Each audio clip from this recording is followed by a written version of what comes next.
Hello, kamusta ka? Ako si Sachi. Salamat sa pag-tune in. Kung kailangan mo ng kausap, andito lang ako. Alam mo ba, alam mo yung pakiramdam na pinipili ka lang kapag convenient? Kapag okay siya, nandyan siya. Kapag may kailangan siya, ikaw ang una niyang hinahanap. Kapag malungkot siya, ikaw ang takbuhan. Pero kapag ikaw na, wala siya. Hindi siya available. Hindi siya makausap. Parang biglang wala.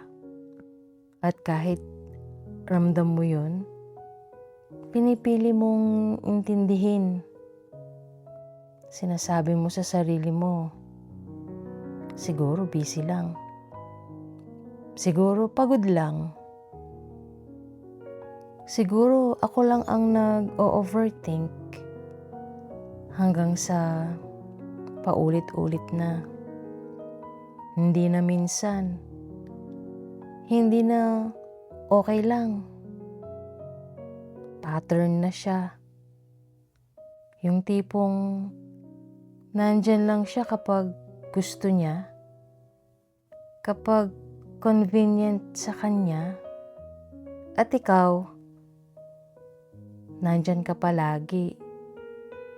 Hindi dahil wala kang ibang magawa, kundi dahil mahal mo. Pinipili mong magstay. Pinipili mong maghintay. Pinipili mong mag-adjust.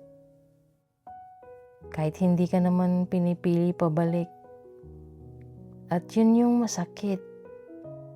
Hindi dahil wala siya, kundi dahil nandyan lang siya kapag gusto niya. At mas masakit pa dun, tinanggap mo. Tinanggap mong ganun lang. Tinanggap mong ikaw yung option. Tinanggap mong hindi ka priority.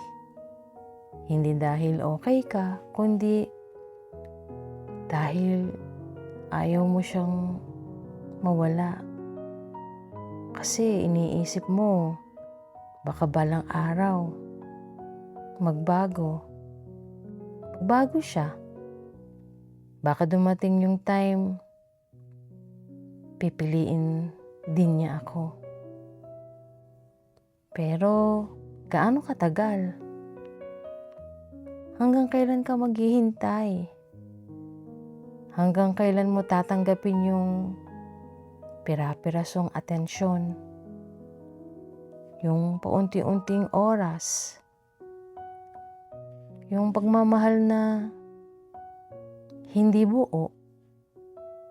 Minsan, hindi mo kailangan ng experience or explanation. Hindi mo kailangan ng closure.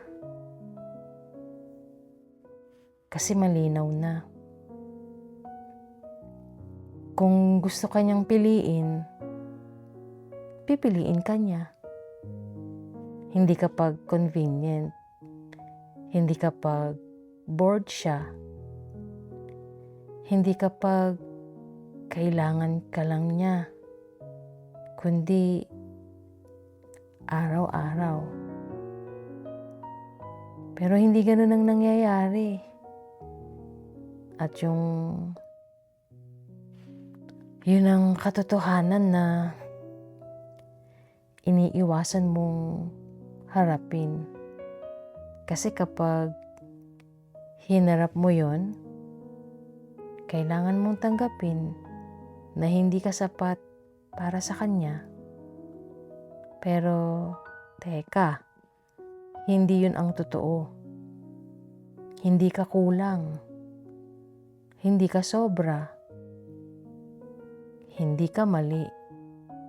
Nasa maling tao ka lang. Kasi ang taong tama para sa'yo, hindi ka pipiliin kapag convenient lang.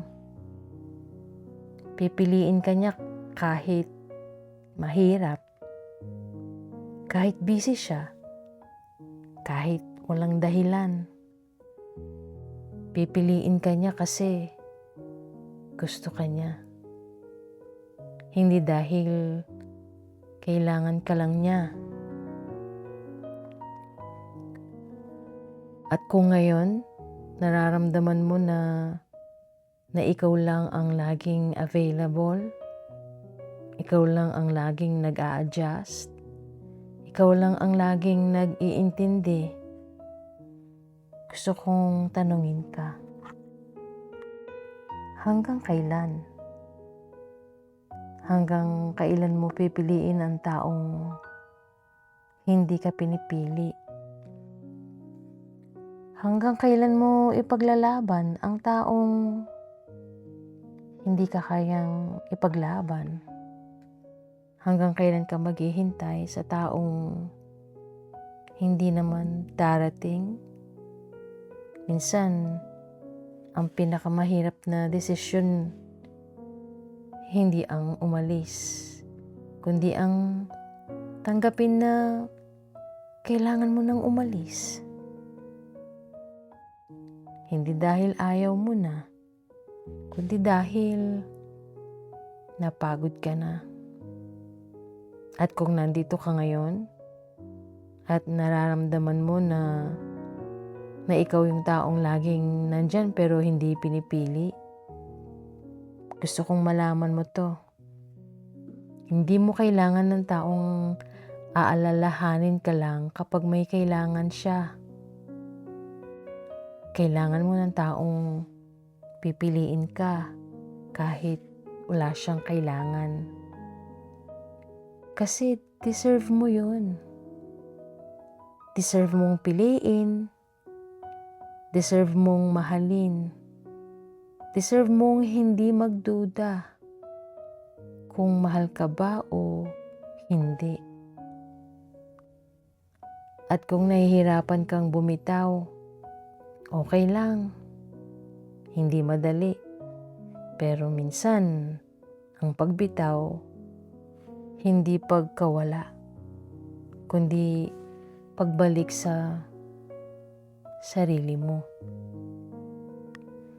Kung may gusto kang ilabas, pwede kang magsabi sa akin.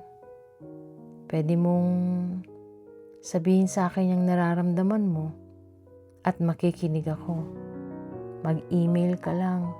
At kung pakiramdam mo, pagod ka na sa pagiging option, yung option ka lang, huwag ka muna umalis. Andito lang ako. Samahan mo ko. Salamat. Hanggang sa susunod. Babalik ako.